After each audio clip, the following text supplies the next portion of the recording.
আসসালামু আলাইকুম আরহামতুল্লাহি আবরকাত। আশা করছি বন্ধুরা আপনারা সকলেই ভালো আছেন। আজকে আমি এই রেসিপিটা নিয়ে এসেছি, খেতে খুবই সুস্বাদু, ছোট বড় সবাইকে ভালো লাগবে।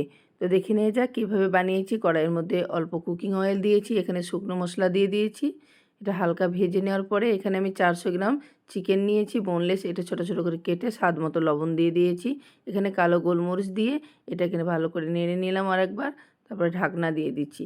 এখন দেখছি পানিটা পুরোপুরি শেষ হয়ে গেছে। এরপরে আমি কিছু সবজি অ্যাড করব। তার আগে মশলাটা আমি এখানে চিকেনের মধ্যে দিয়ে দিয়েছি। এটাকে আমি ভালো করে নেড়ে নিচ্ছি।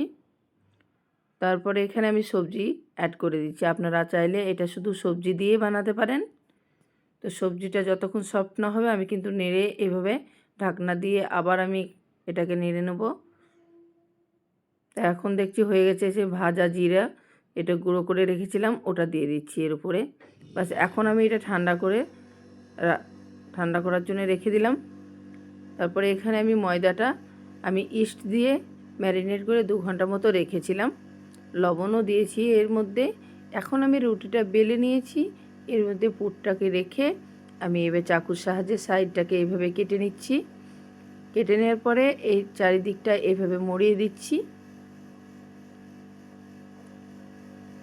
এটা দেখতে দারুণ লাগছে। এরপরে আমি একটু তিল দিয়ে দিয়েছি, কালঞ্জি দিয়ে দিয়েছি। তেলটা গরম হয়ে গেছে।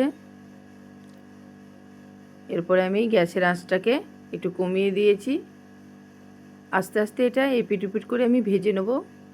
এটাকে আপনারা ওভেনে করতে পারেন, তেল ছাড়াও এটাকে বানাতে পারেন আপনারা। খেতে খুবই সুস্বাদু লাগবে। দেখুন একদম ভাটির মতো হয়েছে। দোকানে এইভাবে আপনারা কিনতেও পাওয়া যাবে, কিন্তু এতটা সুস্বাদু হবে না। ঘরের মধ্যে এটা বানিয়ে ফেলুন ঝটপট, বাচ্চারা খুবই পছন্দ করবে। একবারও হলে ঘরে জরুর ট্রাই করবেন। ভালো লেগে থাকলে লাইক কমেন্ট শেয়ার করে দেবেন।